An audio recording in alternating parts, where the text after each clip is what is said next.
Good morning, everybody. Yeah, welcome to, I think you said, episode 11 of the Unknown Gaming Podcast. Again, I'm Chris. I'm Tanner. That's Tanner. Thanks for watching. Thanks for listening. Thanks for however you're taking part in our little bit of fun here. We've got some exciting stuff happening here and some exciting stuff happening at Games Workshop. Yep. Yeah. So, what you tell me what you want to start with first there, Tanner. I kind of wanted to talk about the animation stuff. Okay. And I don't want to focus so much on the announcement itself because everyone knows what the announcement is, but more so like what it means. So, for those of you that don't know, Games Workshop has made some of these fan channels official animation, like Games Workshop Animation Studio collaborators. Yeah. So that includes Astartes and several other the really big popular fan animation channels. Yeah, and they've already started to bring this stuff over and start rebranding it as Games Workshop material. Right. And so what kind of threw me there is we're at least a year past the announcement of the Games Workshop actual stuff, and we still don't know what platform it's going to be released on, and now they're bringing in all these other creators that already have existing content. So, are they really that far behind on their shows? Yeah. I mean, I ultimately think, just looking at the platforms that are out there, everything's probably going to end up on Prime. They seem to be more of the... I don't know. Netflix does have some science fiction things, but I feel like Prime kind of hits that. Well, it does, and I'm sure there's probably less royalties you have to pay for to get stuff on Amazon, because Amazon encompasses everything, because you can buy stuff on there, And maybe we'll see this is already done product, so maybe we'll see them trying to push this out on a platform, and maybe we'll finally know. But which we know Astartes Season 2 is coming anyway. Yeah. He's already said that himself before this happened. Yeah. So now joint venture. It's kind of slow getting the Astartes stuff because he just does it in his free time, so it takes forever. Yeah. So maybe we'll get some of that faster if he's being paid to do it, But also another question that it kind of brought up for me is Astartes, that's a homebrew chapter. Mm-hmm. And now it's the animation is GW official, so is this chapter now a canon chapter? That's a good question. I mean, I'm sure they can figure out a way to make it work. I mean, there's so much going on in the space. I mean, they can write it in however they want. It's not an issue, but it's cool. Yeah. How often does your homebrew chapter get to be an actual chapter? Yeah. You're all of a sudden you're part of the game. You're part of the full storyline. I mean, it's pretty cool. That'd be a cool thing to say. My little side hustle became a part of this big thing before, and I think really, with Games Workshop coming out with all this stuff, we haven't even seen how popular it's gonna get. Right. As soon as it actually hits TV screens and it's got the video games that have been around for a long time. Well, and people know about that, but you can see that they're trying to be like the best of the best at everything they do. They got Marvel to do their comics. They're partnered with Marvel. They're partnered with Magic to do their card game. Yeah. I mean, they're not piddling around with this stuff. They've got McFarlane Toys making all their toys now. I mean, they're trying to make sure that they are partnered with the best, so that when it comes to people seeing them worldwide on these big silver screens or the TV animations, I really hope that by the time we actually get the true animations we've been told we're going to get, that like normal people are going to be like, ooh, this is pretty cool. Yeah, they're super excited about it as well. Right. Yeah, and I think I haven't read, of course, as much of the storyline as you have, but I mean, if you know any of it, I mean, it's a really interesting concept, everything about it. Well, and it's a universe. Like there's so much of it, right? Mm-hmm. And now they're branching off. There's a horror line, and now there's a true crime line of fiction. I mean, yeah, and they even have like young adult books. I mean, they have all kinds of different. Everywhere. It's really just a setting, and you can find whatever kind of story you want within that. Yeah. So I really think that it's something that could appeal to more people than just your typical tabletop gamer. Yeah, and the writers don't just write Games Workshop stuff. So I mean, a lot of these people will probably find out that, they've probably read a book and one of these guys has written it. Like Kevin Scott, who writes Star Wars comics and Star Wars books, right? And he also writes some of the Games Workshop stuff. So I mean, it's just interesting, the bleed over into these different genres that these guys do. So. But also another thing that kind of threw me for a loop with this is 5 years ago, it's a wonder that these channels didn't get cease and desist orders, and now they're like being brought in under the umbrella. Yeah, Yeah, and I think ultimately with the way things are nowadays, you have to see that. I mean, content like that's only going to help your brand unless it really is detrimental, right? Right. But if it actually is something that they're like making your brand, your platform go up, and they're giving you more views, Right. then I mean that's one thing I've never really understood about some of these bigger companies, just like squashing creators, is these creators are promoting your stuff. yeah. People find these creators and they're like, "This is cool. Let me go check out the actual content." I mean, at that time, Games Workshop wasn't making anything that they were losing money based on them making that content Right. because they weren't making their own animation shorts or outside of little teasers for the actual game itself. It's not like they were actually competing with them in that platform. Because I mean, that's how we're getting all these weird names for stuff in Age of Sigmar, because Games Workshop couldn't just copyright elves. Yeah. So, I mean, it's cool. I've watched most of the stuff that they are bringing in, just because a lot of it has been out for a long time. Mm-hmm. I need to go watch it. I haven't actually seen a whole lot of it. So yeah, so the whole Astartes is a 5-part series on his actual channel, but you can go to Warhammer Community and they cut it all into one video. It's about 20 minutes long to watch the whole thing. It's not bad. Yeah. The time length anyway, but the animation itself is really good. yeah, the guy put some time into his side hustle. Yeah, I mean, it's like movie quality good. That's good. There's no voice, there's no actual dialogue because he's an animator. He's not a voice actor. Just panel and sounds. Yeah, there's sound effects, and you just the story's told through the visuals. If you're not if you don't know anything about 40K, you might not understand what's going on. Mm-hmm. It's because there's no dialogue. But anyone who knows anything about the 40K lore is gonna get it. Yeah. So Sweet. You yeah, go check it out. Yep. Some other stuff. So GW announced yesterday that, of course, they're talking Games Workshop, that they're, we just had the new Kill Team Pariah box, and the flayed ones and the heavy intercessors are in this box. It's a big reason to get this box. I think it's funny that just a few days after, last Saturday was its actual release.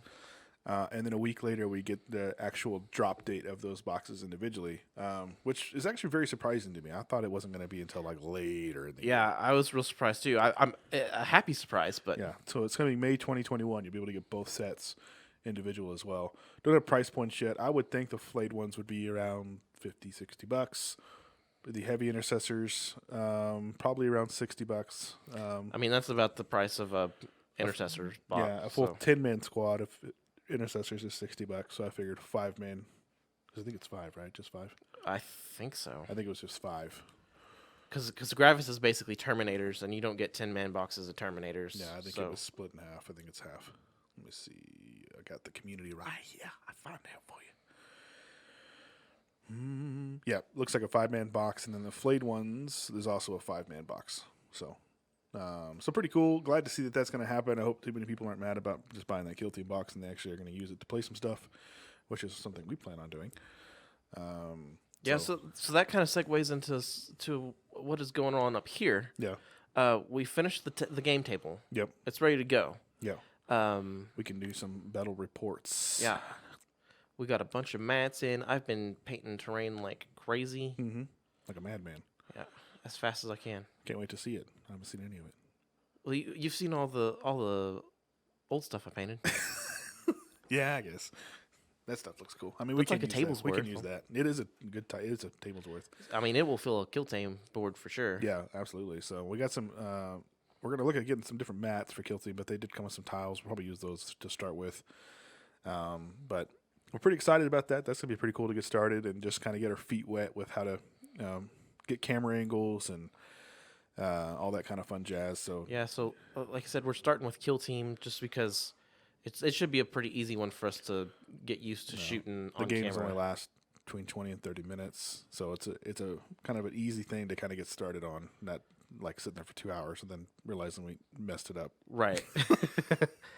I've been kind of looking into Marvel Crisis Protocol for us to get into. Yeah. Kind of what that would take. Yeah. I've got that core set of that together, so I need to get it painted up and get it up here. That'd be Really, I like that game. That was a really cool looking game. It looks fun. Have you seen the? I don't know if you're part of the Facebook group, but they have a Facebook group where everybody just kind of shares what they paint and stuff like that for Marvel Crisis Protocol, and it's brought a whole new genre of painting. The comic style painting. Yeah, it's really cool. It's so cool, and I look at it and I'm like, man, that is like.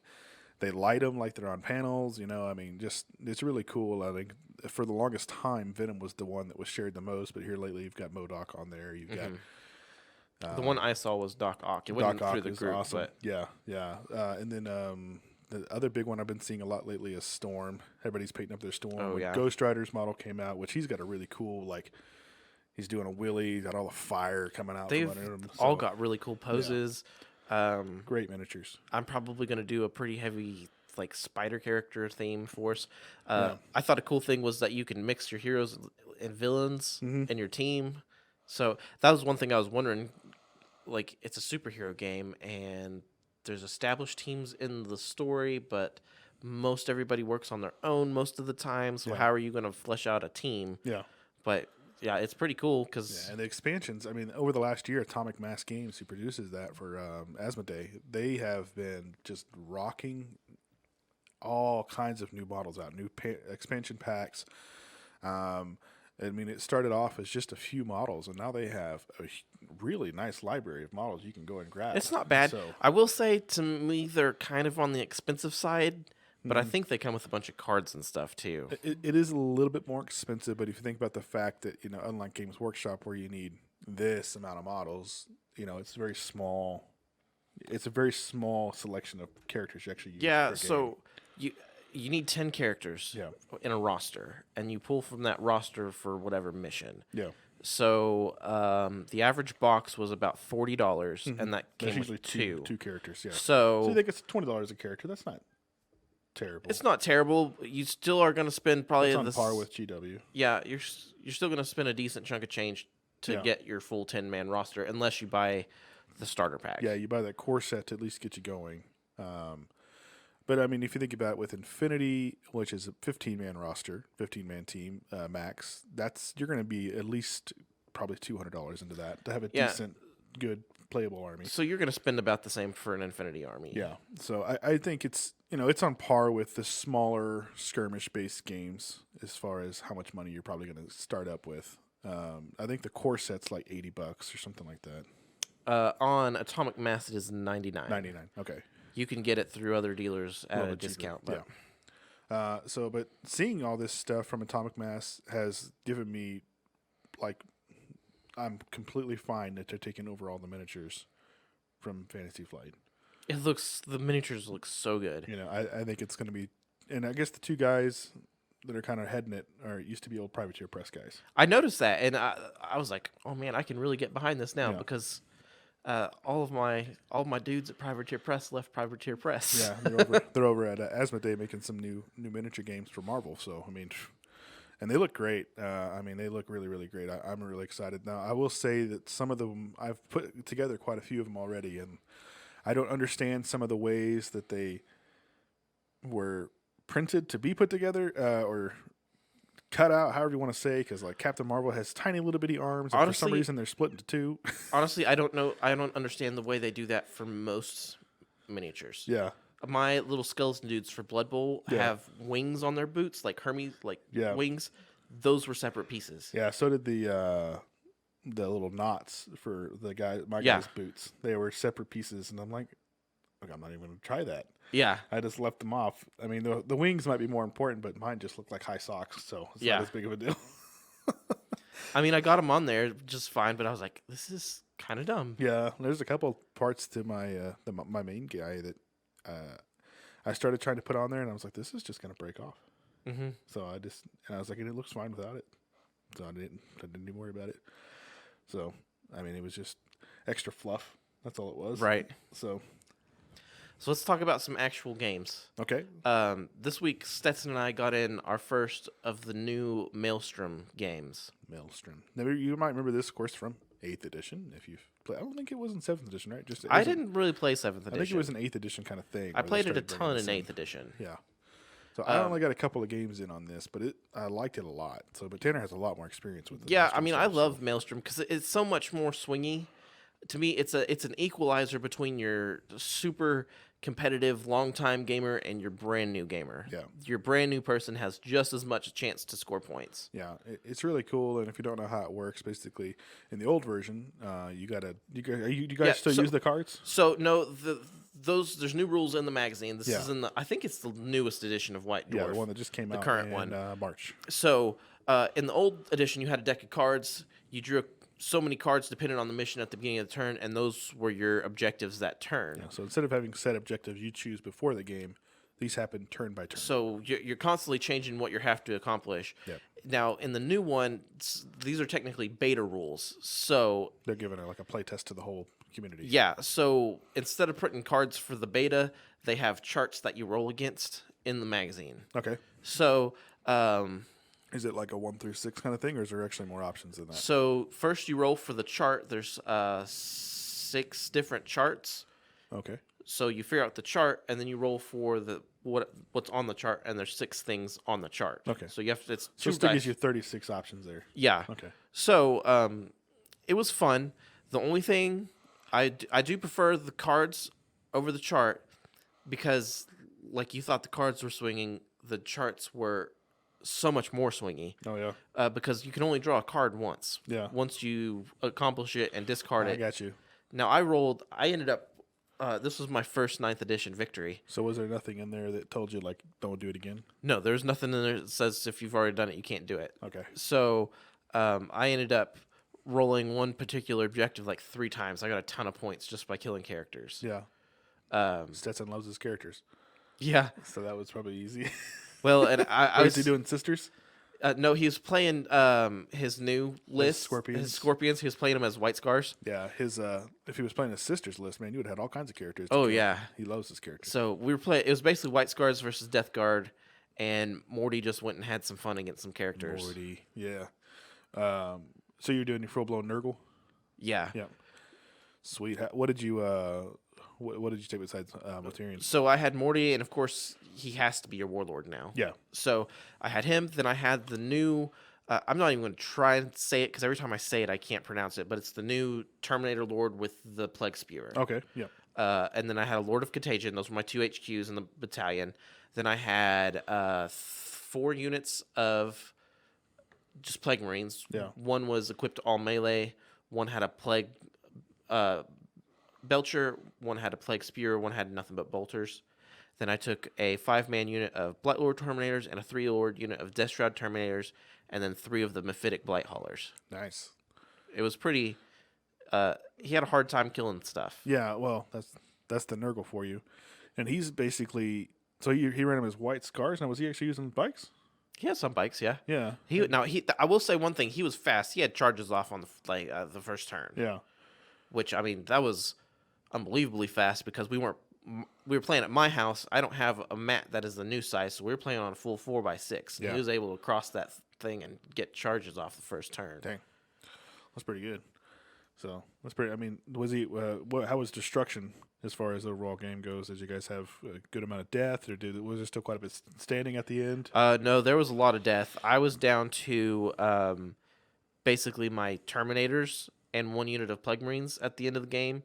And then he was down to he had 2 units of just regular intercessors. Yeah. That just kind of they got camped on an objective holding something way on the other side of the board, so they were essentially useless to what was going on on this side of the board. And then he had 1 unit of assault marines that just couldn't get there either. Yeah. Huh. So it was fun. Yeah. I'm real glad they're bringing it back because, like I said, I love Maelstrom. Yeah, it just brings a whole nother dynamic to the game. It's much more fun for a casual player. I think that's the big thing, right? It gives you kind of a storyline of, like I said, you're not so worried about just beating and winning. You're more like, all right, what's going to happen next? It's kind of like makes a story to the game. I am not a competitive player at all. Yeah. I mean, in list building, I couldn't put together a competitive list to save my life. Well, you're wanting to put the stuff in that you think's fun. Right. Well, fun and the stuff that I think looks cool. Yeah. So mine's all based off of what I like, and usually it sucks when we're playing regular missions. Like my army just doesn't do jack. Yeah. But changing up the board, I mean, the good thing there's Google out there, so if you wanted the competitive list. Yeah. I always try to stay away from that. There used to be a thing like people when they used to start really when internet sharing really started kind of happening. I've been playing for a long time, dating myself here. They used to have people that would put their power list up that they would win big tournaments with, and then you'd go see people grab those lists and just replicate them. Which again, I don't really. I mean, if you're not good at building a list, then I don't see a big issue with that. If you're wanting to be competitive, I mean, you're still going to go out and spend the money to make that army happen. So, but that also doesn't mean you're going to be very good at playing it. Right. So just because an army is good doesn't mean you're going to play it good. So it takes practice, it takes playing, it takes knowing it. But that was a big issue. People would get all mad. Oh, you went out and got this broken power list. Yeah. Like, well, I mean, somebody had to figure it out. So well, and that's a lot of why the new rules you can only use if you're completely battle forged within one chapter or whatever, because people were taking these soup lists and just mopping the floor with people. Yeah, and again, I think if you're already a competitive player and you can build an army list, then I think you should try to stand on your own 2 feet. But if you're new into the game or something like that, and you're just trying to figure out what's good, of course you can go with just playing lots of different games and figuring out what works best, or if you want, try one of those power lists and see why. Hey, why was this good? And then you could tweak it from there to there. So I'm not saying that one of those lists is always bad. Now I know sometimes in like a competitive tournament play, like I said, if you are one of those people that's just coming in to be a jerk face, then that's something else, because then you're kind of taking the sportsmanship aspect out of it all. So my 2 cents on that. So I will a lot of times mimic what I see on Tabletop Tactics. Yeah, but it's never a carbon copy. Yeah. And I think I'm a Blood Angels player. I love the Mephiston character. I want to take him so bad, and it's so funny. I didn't realize how big of a joke he was to the overall community until I started watching more and more of the YouTube stuff, because he sucks. He shouldn't suck, but he does. Like, he just somehow, like, you take him and he's just like the biggest waste of points ever. And it's funny how much of like every channel that you see, like, they all laugh about the same thing. Like, he shouldn't suck, but he sucks. Or like, I think the Typhus model is really cool. Yeah. But he's like, you really only take Typhus if you're bringing a particular style of list. Yeah. Or else he's just kind of useless. Pointless, yeah. Yeah, and I think some of those with the new codexes, for the most part, they've taken away kind of those one-off things. I think Space Wolf still has some little rules that cater to a certain enemy, but there were a lot of things that were like catered to only one specific thing. So like, why would you ever use it? Right. Like I know Death Watch had a lot of rules that were only good against this particular Xenos army. Yeah. Yeah, now it's become more open and more broad, and it makes more sense to want to take those things, because why would I have taken it if I couldn't use it? Well, especially to a tournament, because you don't know what you're playing at a tournament. Yeah. I mean, if you're friendly playing and you're going against that army, then cool, but that's still a pretty slim chance. Yeah. So, but as far as playing here, we'll probably try to get something over the next week as far as Kill Team goes. I have to figure out a time we can come up here and get a record in just to get that set up. And I guess I need to probably build a little list for that. Yeah, I need to put together a list or two. So, Tanner's gone through all the books. Most of the books. I've gone through a little bit of the books. I've gone through the core book for sure. The good thing is it's almost all the same as Games Workshop already, so there's just a little bit of nuance changes to how the playing turns go. So, but for the most part, stat lines and all that kind of stuff are the same. So, now I will say the stat lines are pretty much identical, right? Pre-new codexes if you're playing stuff that has a new codex. Okay. Well, I'm going to have to do some research on that and see if people are just using the new codex stat lines. Yeah. Because that would make sense. Because all of your not regular Space Marine still have like 1 wound and 2 Terminator wounds, all that sort of stuff. Okay. Well, we'll have to look. I'll look and see. Well, we'll see what people are doing. So, and if you know, hey, let us know. Comment. Tell us about it. If you see any games you want us to start playing, I know we have some a big load of Asmodee stuff coming in. So we've got some new X-Men games coming in. We've got some new strategy games coming in. We've got all kinds of new stuff that we're going to try to start popping up on the channel as well. Yeah, and we're really open to anything. Yep. Right now, we're just kind of playing what we have. Yep. We at some point wanted to start doing role-playing games as well. We're still looking for a DM for that. So if you are local and you happen to be listening, give us a shout if you want to help us DM. We'd love to have you. So We're probably looking at maybe. I know we just ordered a ton of Dungeons and Dragons stuff. It doesn't have to be D&D that we play, but I know we ordered a bunch of adventure books, so that might be kind of helpful, getting us started and things like that. But if you guys have any questions for us, comments or anything like that, for sure, just hit us up, hit us in the comments here. We'd love to hear about it. So, anything else, Tanner? That's all I got. That's all I got too. So thank you guys so much for watching. If you want to find us on social media, you can find us at Unknown Comic Books on Facebook, at Unknown Comic Books on Instagram. Of course, we're on Twitter at @unknown_comics, Pinterest, of course, Twitch. If you're watching us on YouTube, thank you. Please like, subscribe, and hit that notification bell so you know when we put up new content. What else do we have coming this week, Tanner? So for sure, you can hop over to our comics channel. We'll have our weekly Final Order cutoff video. We've got some review videos coming, and of course the podcast there. I've got the stuff to do unboxings for the game channel. Like you said, hopefully we can get some studio time next week to start our first couple bat reps. Yep. So now that we have that table built, we should be able to really get the ball rolling on some content over here. Yeah, absolutely. So we still got to fill the studio with cool looking stuff. So, but outside of that, at least we can play some cool games. Right. All right, well, guys, thank you so much for watching. For me and Tanner, we'll see you next week. Thanks, guys.